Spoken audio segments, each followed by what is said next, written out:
या पूजा पाठ करने से या हमारे को मंत्र जप करने से, स्तोत्र का पाठ करने से क्या मिलता है। जय श्री राम, जय माता दी, बालाजी महाराज की जय। आज एक जो मैं विषय लेके आया हूँ, ये काफ़ी लोगों का सवाल आता रहता है मेरे पास में बार बार, और काफ़ी इसकी जानकारी भी लेने की बहुत ज़रूरी है, बहुत आवश्यकता होती है।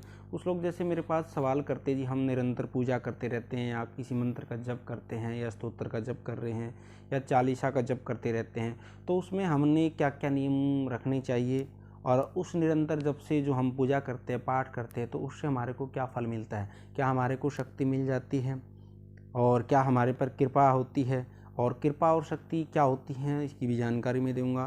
भाई, कृपा जिस देवता की आप साधना कर रहे हैं, पूजा कर रहे हैं, पाठ कर रहे हैं और नियमित रूप से करने हैं, उसको भोग भी दे रहे हैं, तो उसमें कई बार क्या है, कृपा रुक जाती है। कुछ ऐसे काफ़ी सवाल थे मेरे पास, इन सवालों का सभी का मैं जवाब दूंगा। आप वीडियो को अंत तक ज़रूर देखना, और जिन्होंने चैनल को सब्सक्राइब नहीं किया, आप चैनल को सब्सक्राइब करना, क्योंकि हमारा बालाजी दरबार लगता है। दरबार संबंधी जानकारी हो, फिर किसी ने ऑनलाइन पूछा लेनी हो, जिस दिन दरबार लगता है उस दिन ऑनलाइन पूछा ले सकते हैं।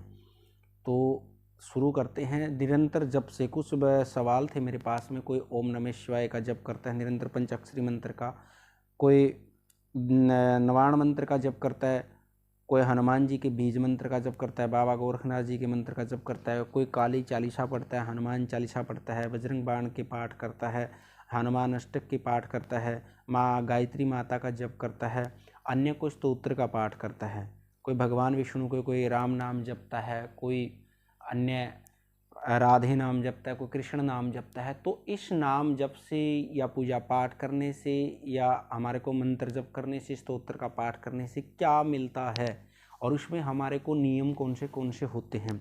सबसे पहले तो यदि आप कोई भी निरंतर जप कर रहे हो, लगातार किसी भी देवता की शरण में हो, भगवान शंकर की शरण में हो, हनुमान जी की, बालाजी महाराज की शरण में हो, बाबा खाटू श्याम की शरण में हो, माँ जगदम्बा की शरण में हो, माँ काली की शरण में हो, बाबा गोरखनाथ जी की, अन्य कोई भी देवी देवता की या पीर फकीर किसी की भी शरण में हो, जो आप निरंतर जप करते रहते हैं, उसमें विशेष रूप से कोई ज़्यादा विशेष नियम नहीं रहते हैं। कोई नियमित रूप से जो आप पाठ कर रहे हैं, उसमें आपको ज़्यादा नियमित रूप से बंधने की कोई आवश्यकता नहीं है। सिर्फ आप जो कर रहे हैं, लगातार करते आ रहे हैं, वो ही करते रहना चाहिए। उसमें कोई नियमित रूप से ज़्यादा मामला नहीं रहता। भाई, हमने साधना की तरह जैसे उसमें कुछ खाने का, कोई बाहर के रहने का, पीने का, सोने का, करने का, ब्रह्मचर्य का, तो ये चीज़ों का कोई विशेष आवश्यकता नहीं होती, जो निरंतर हम जप करते ही रहते हैं। और उस निरंतर जप से हमारे ऊपर भगवान की कृपा हमेशा होती है, और हाँ, भगवान की कृपा रहती है।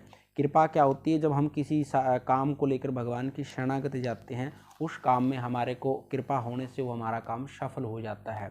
और कुछ बच्चे क्या कहते हैं, जैसे सवाल और भी मेरे पास में आते रहते हैं कि जैसे हम निरंतर जप करते हैं तो उससे हमारे को शक्ति मिल सकती है क्या, उसमें क्या रहता है, और या कोई मंत्र स्तोत्र सिद्ध हो जाता है। वो सिर्फ 1-2% लोग होते हैं जिनको निरंतर जप करने से शक्ति मिल जाती है या सिद्धि मिल जाती है निरंतर जप से। निरंतर जप का मतलब क्या होता है, लगातार हम जप कर रहे हैं, बिना नियम के जो जप करते रहते हैं, उनसे सिद्धि या शक्ति मिल जाती है। तो वो कुछ लोग ही होते हैं जिसको ये चीज़ मिलती है, उन सभी लोगों को नहीं मिलती, क्योंकि उनका जो पीछे का कर्म होता है वो पीछे कर्म उदय हो जाता है। कुछ लोगों को बिना करे ही शक्ति भी मिल जाती है।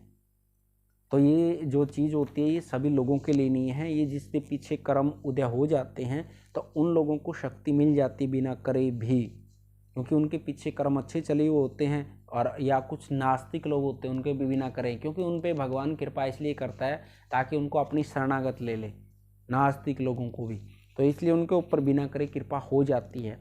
और जो हम निरंतर जप करते हैं, इससे हमारे बहुत सारे कर्म कटते हैं, जो नेगेटिविटी के कर्म होते हैं शरीर के अंदर हो, फिर मन के विचार हों, तो इन निरंतर जप से हमारी ये चीज़ें कटती रहती हैं, हमारे को पॉजिटिविटी का अनुभव होता रहता है। जिस कामना को लेकर हम भगवान की शरण में रहते हैं, वो हमारी मनोकामना पूरी हो जाती हैं। कोई ग्रह का दोष हो, कोई घर के अंदर देवी देवता की कृपा ना हो पा रही है, कोई कुल देवी की, कुल देवता की, पितरों की, तो ये चीज़ हमारे साथ में नहीं हो पा रही हैं, तो इसके कारण से जो हमारे को लगातार चल रही शक्तियाँ रुक जाती हैं, तो हमारी उस पर उन देवताओं की कृपा से हमारा काम पूर्ण होता रहता है। इसलिए हमने जो निरंतर पूजा पाठ जब करते हैं, वो करते रहना चाहिए, और उसमें हमेशा हमारे को सफलता ही मिलती है, हमारे को भगवान की कृपा और फल मिलता रहता है।